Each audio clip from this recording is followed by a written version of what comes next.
I'm a research scientist at Health Canada, and I run a lab in the Exposure and Biomonitoring Division. We look at the physical-chemical properties of nanomaterials in the context of exposure assessment.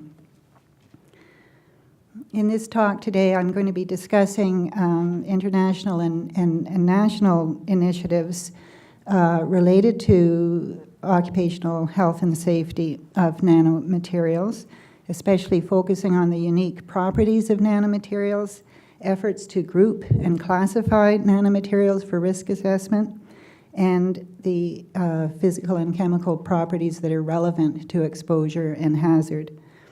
And then secondly, I'm going to describe two approaches that have been put out by OECD and ISO for mitigating occupational exposures to nanomaterials.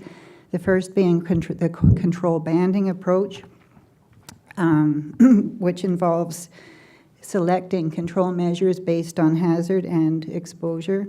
And secondly, the harmonized tiered approach to assess potential exposures in the workplace.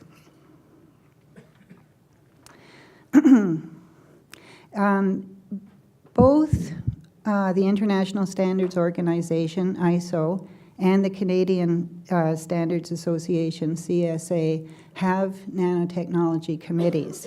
And both of them have working groups on health and safety and environmental aspects. So the ISO Technical Committee 229 on nanotechnology covers a lot of different areas, but Working Group 3 is the relevant to the group here, and the CSA Nanotechnology Occupational Health and Safety Technical Committee works together actually with that ISO Working Group 3. So these four documents I have listed here, I say we because many of us on the CSA Technical Committee are also serving on the Working Group 3, so there's quite a bit of communication back and forth. So the CSA has adopted many ISO documents, and then we sit around the table. CSA is multi-stakeholder, and we modify those documents to make them Canadian. And I'll give you examples of that.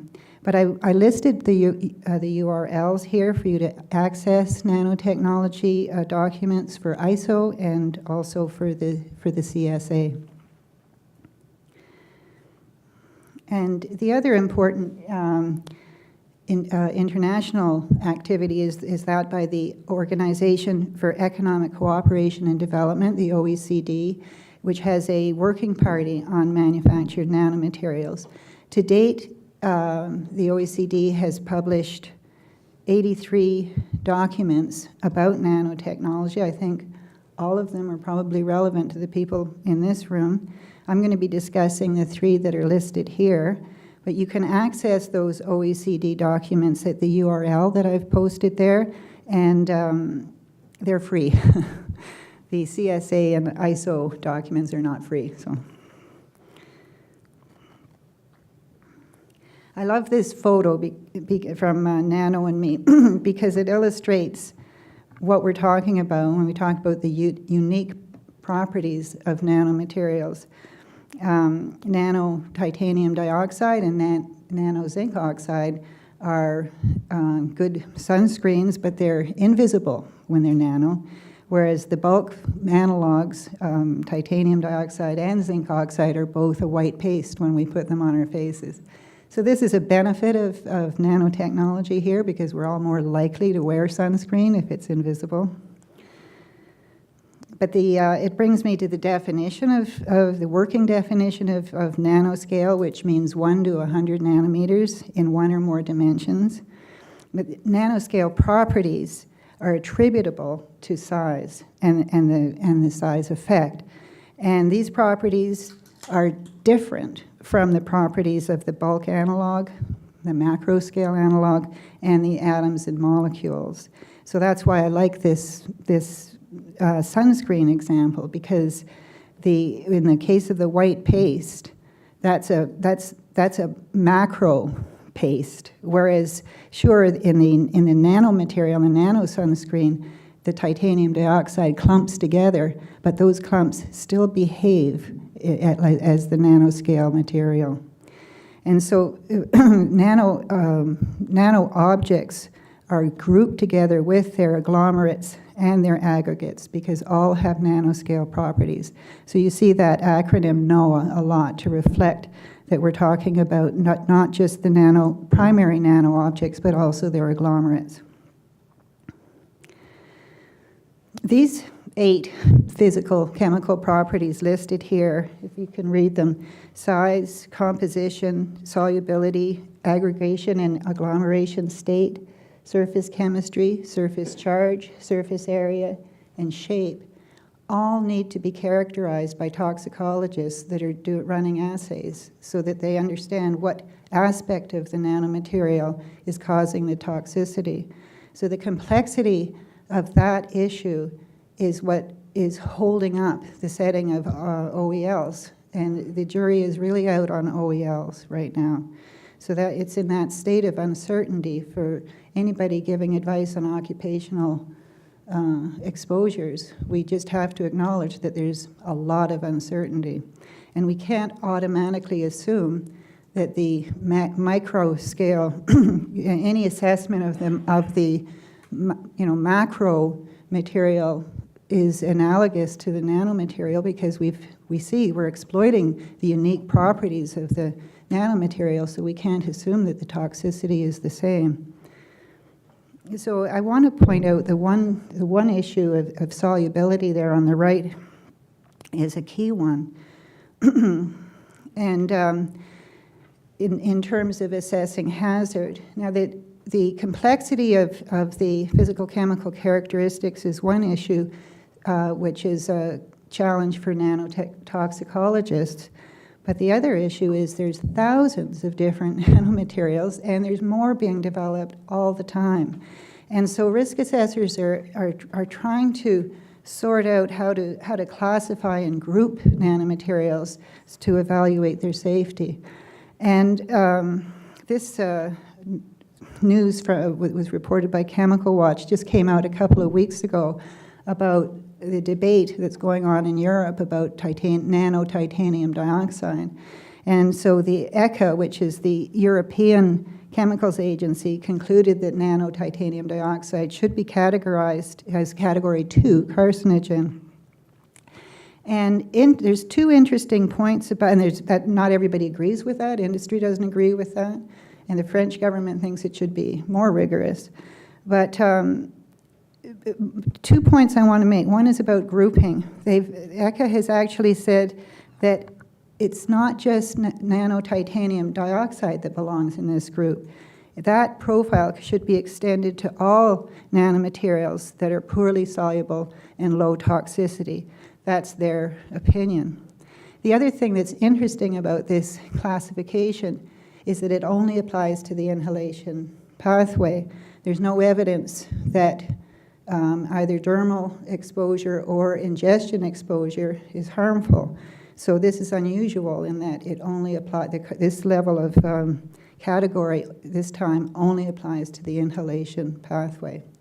So I do want to emphasize that although we have to be careful of all possible routes of exposure, the number one concern right now is about inhalation of nanomaterials.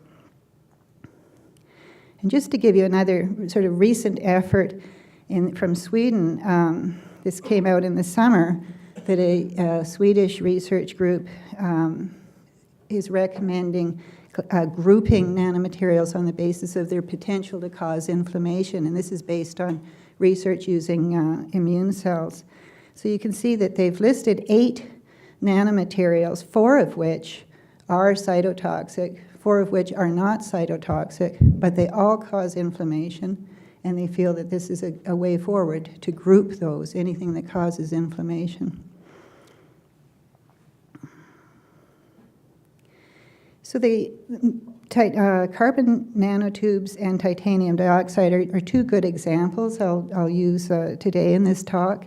And these are nice pictures of illustrating agglomerates and aggregates that are much larger when they float through the air. They're usually floating through the air as agglomerates, but the primary size is still the 20 nanometers for the titanium dioxide. In the case of carbon nanotubes, they're typically 1 or 2 nanometer wide, maybe microns long, usually 3 to 5 microns long, and they actually look like hairballs. If you look at a lot of carbon nanotubes that have been aerosolized, they look like clumps of hair. I want to make the point that ultrafine particles are called incidental nanoparticles. Ultrafines are also defined as less than 100 nanometers, but they're not deliberately, intentionally manufactured. So that's the difference. And as we heard earlier today, diesel exhaust and other combustion products and also welding fumes are both examples of incidental nanoparticles.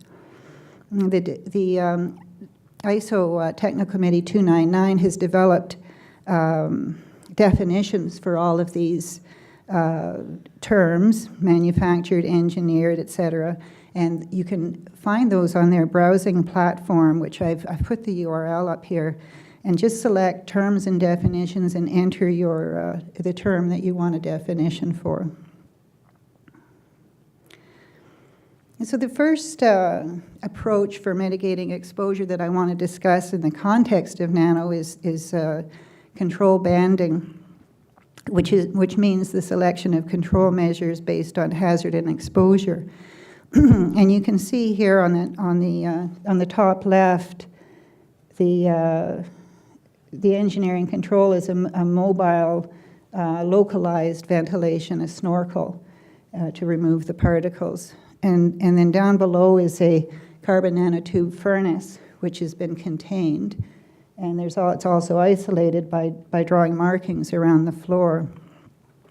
And as we just heard from the Ministry of Labor, the engineering controls need to come first before just telling people to wear respirators. But NIOSH has done, early on, did great work to testing whether typical traditional ventilation methods work for nanomaterials, and they do. A chemical fume hood that you're familiar with works for nanomaterials.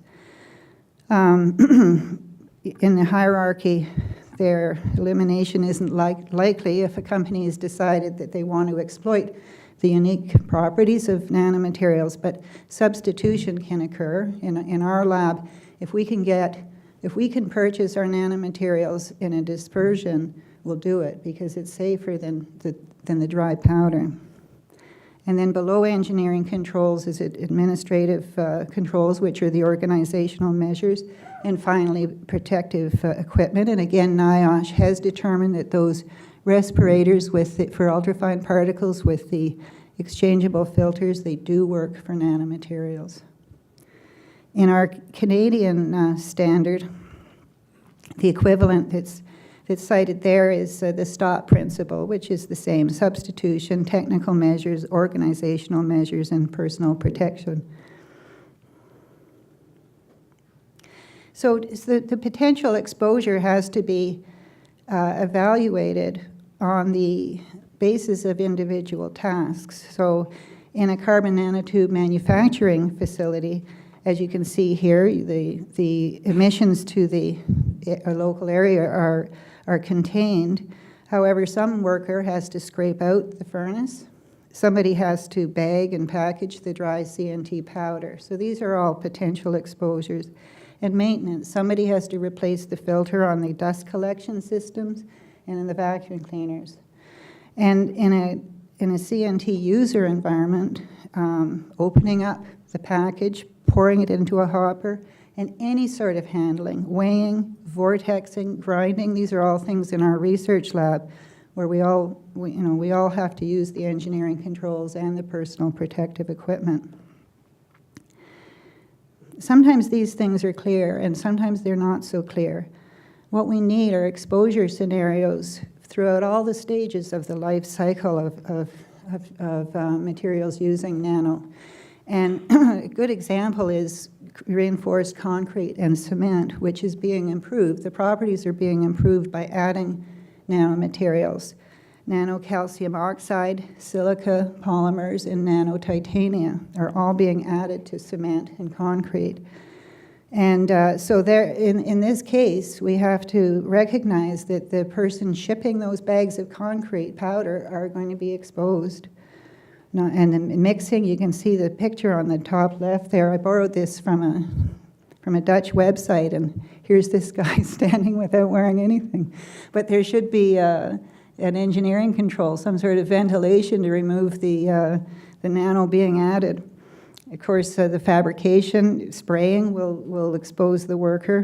But what about the demolition at the end of the life, when the piece of concrete needs to be demolished? I don't think we know right now whether the workers will be exposed during demolition. So we definitely need to understand all of those scenarios. So those last two slides were about exposure. The other side of the control banding is understanding the hazard. So if a nanomaterial hasn't been classified, and in most cases they haven't been classified, the first question to ask is it soluble? And the reason for that is low solubility means high biopersistence. It means it's going to be difficult for the lung clearance system to get it out of the system. And currently the method for that is a method that was a non-nano solubility method developed by the OECD in the 90s, and that's what's being used right now, and the cutoff is 0.1 gram per liter. So what's needed are nano-specific solubility test methods, and especially for solubility in the human body. That's my current area of research. This is the first paper we wrote. We said, basically soluble in what? Zinc oxide in lung fluid, in neutral pH lung fluid, is insoluble and persistent. But zinc oxide in the stomach, pH 1.5, is soluble. So that's an area that's under development right now. The other, on top of solubility, is shape. So the second question, does the nanomaterial have a fiber-like form? And that refers to the high aspect ratio of something like a carbon nanotube. And this rather frightening picture is from the cover of NIOSH, which shows a carbon nanotube sticking right into the lung tissue, into the pleural space. But it's the biopersistence of the fibers that's the concern, the inability of the body to effectively clear out the substance. And I just wanted to add that carbon nanotubes all have metal impurities, so that adds the redox activity of the transition metals, that the catalyst that's left over in the carbon nanotubes is also a problem. It contributes to the toxicity. This is the flow diagram from the ISO document that illustrates what I was just talking about, that I used as the hazard, for the hazard banding, or determining the hazard level, solubility, and form, and then exposure, on the exposure side, the dustiness. And so based on those two, the decision is made on what kind of control measures to take, the control band. And then at the end is the evaluation, and that involves often working backwards. Risk banding is really working backwards. You've got your control measures in place, and then you do some sampling to see what the exposures are. Are they effective?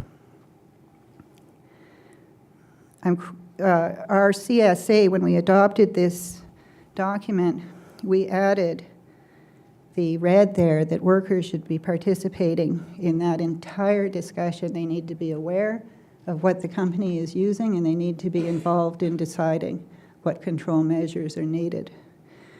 And the other thing that we added in our CSA version is the precautionary principle, and that is to err on the side of caution.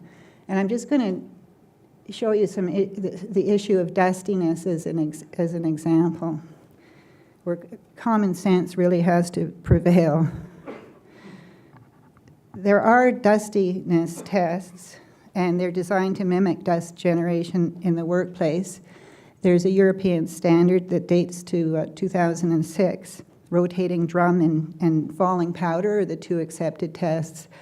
but they're not nano-specific tests. The approaches for nanomaterials are still evolving.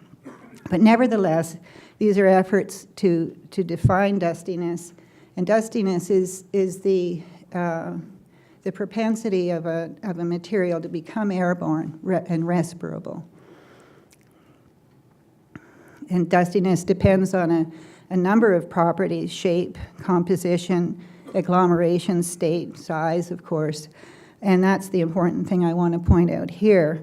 You see these two pictures, the TEM images. On the left is a nanomaterial, 21 nanometers. And then on the right is the reagent grade, which is up to 250 nanometers. And so just keep in mind those two, because in the next slide I want to show you the effect of that difference in size. So this author has used the falling powder method to classify dustiness, and that dustiness class on the right-hand side is only in the context of relative dustiness here. But you can see that it goes from high to low, from top to bottom, and silica dioxide is the top, and then titanium dioxide, two different sizes, are next. So the 21 nanometer titanium dioxide classifies near the top, right here. But the reagent grade classifies much lower down here. And that's all because of size. It's exactly the same composition, shape, everything. So I just wanted to put that up as to drive home the point that size makes a nanomaterial dusty. And this last dustiness class is kind of counterproductive, I think, to say something's moderate or low. I would err on the side of caution, and that is if it's a nanomaterial and it's a dry powder form, it's an exposure issue, period. So that concludes the control banding approach. I want to move on to the harmonized tiered approach, which is started in a document that was published in 2015 by the OECD. And the word harmonized comes because that document, which is available on the website, it does a literature review. All different countries, all different organizations, all have some form of a three-tiered approach. And so they pulled together the common aspects and got agreement from all the countries. And the basics are that Tier 1 is usually an information gathering phase, whether it's based on written documentation about the product, a walkthrough of the facility. Are releases suspected? If so, you move on to Tier 2, which is a basic risk assessment, or basic exposure assessment, sorry, where you use a handheld particle counter, and maybe it'll do surface area, particle number, size distribution, and you try to identify the sources. And so if you're able to identify the sources and take control measures, that's it, that's fine. But if not, if you're not sure about the identity of those nanoparticles, you move on to Tier 3, an expert assessment, which involves those handheld particle counters, but it also involves filter sampling in a personal breathing zone or area measurement. And usually it's a co-located filter approach where one filter will be used for identification of the nanoparticle using TEM and SEM, and the other filter would be used, for example, for chemical analysis. And so that approach is summarized in this flow diagram. It may be a little bit difficult to read, but the orange at the top is the Tier 1 information gathering. So if releases are suspected, you move on to Tier 2. And the question there is, are the particle counts significantly increased above background? This all sounds obvious, but it's not obvious when you get into it. And if they are above background and you don't know the source, you move on to the full expert exposure assessment. But I want to return to this business of background. In order to characterize airborne nanomaterials and all the parameters we need to understand, no one instrument will do the job. You need multiple instruments. And you usually want size, particle count, size distribution, surface area. Some of these instruments do a calculation of surface area, and mass. And, but the challenge when you're using these instruments in a facility is the huge temporal variability from within the same day to night, and season to season. Spatial variability, it'll change within the same room. It'll be different from room to room.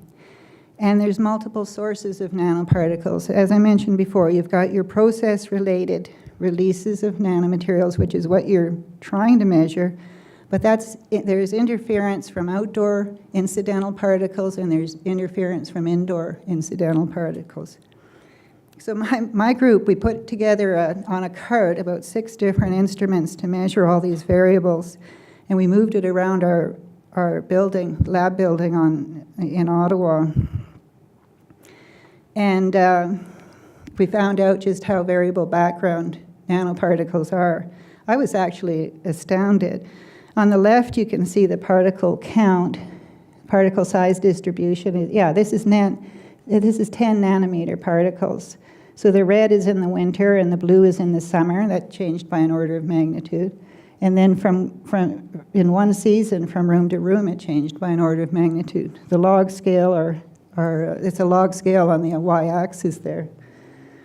And the surface area was really variable from room to room. So this makes it a little bit challenging when you're trying to identify a point source of engineered nanomaterials. And I love this cartoon because it looks exactly like my data on the right-hand side there. So how to define background. So one of the guidance documents, I think actually both of them go into this quite a bit. So one recommendation is to use 3 times the standard deviation of the background number concentration. And I believe that's a good recommendation after looking at our data, for a certain number of minutes or hours before and after you're testing your process. And then exceeding background, how do you define that? These documents suggest 10% above background. Another complexity is the limitations of our standard approaches right now for monitoring nanomaterials. Carbon nanotubes are made of elemental carbon, and diesel fumes are made of elemental carbon. And so standard methods, those direct reading instruments, and also the thermal optical measurement technique don't distinguish between incidental and carbon nanoparticles and engineered nanoparticles. Neither method is any good for doing that. So my group wanted to take advantage of elemental impurities, and we did this research under the auspices of the OECD, and we had an opportunity to test our method in a huge multi-wall carbon nanotube facility, which will remain unnamed. So metals are used as catalysts in the manufacture of carbon nanotubes. That's how they end up, as impurities. If you look at the TEM image on the top left, the seed, the metal seed, shows up black. The carbon nanotubes grow out of them. That's inside. That image is from inside a furnace. And on the bottom left is an image we took using SEM, and in this case, the SEM backscatter mode, the metals show up as white particles. And you can see our ICP-MS scan. Nickel is present in the carbon nanotubes at 13%. That's high. And yttrium is present at about 3%. So we tried various methods of using metals to see if we can detect released carbon nanotubes. But what emerged, and we did, after our proof of concept work, we did this in a big facility using co-located floor wipe samples and air samples as well. So one of each pair, we did the thermal optical carbon analysis, and the other one metals. And we found that eight different locations in the facility, floor samples, and we found that the two correlated very significantly, the cobalt catalyst in this case and the carbon nanotube. So wipe sampling really emerged as a cost-effective, practical method, a tier 2 method for monitoring the effectiveness of control measures. So finally, just to summarize, occupational exposure limits are still under development. We don't have the benefit of having OELs. And part of that is because of the challenges for the nanotoxicologists, and part of that is the challenge for a good instrument that can measure the relevant parameters. Control banding is one approach for mitigating occupational exposures, and that means understanding the likelihood of exposure. And I used as an example the potential for dust generation, and combined with information on the hazard of the nanomaterial. And biopersistence is key in that case. So that information is used to decide on effective control measures, whether it's chemical fume hoods, enclosure hoods, or glove boxes, snorkels, respirators, and protective clothing. And then finally, the tiered approach involves using handheld instruments to see if there's a 10% increase above background, an expert assessment if necessary, and then finally, wipe sampling to monitor the effectiveness of the control measures. If there's any questions, I might have time.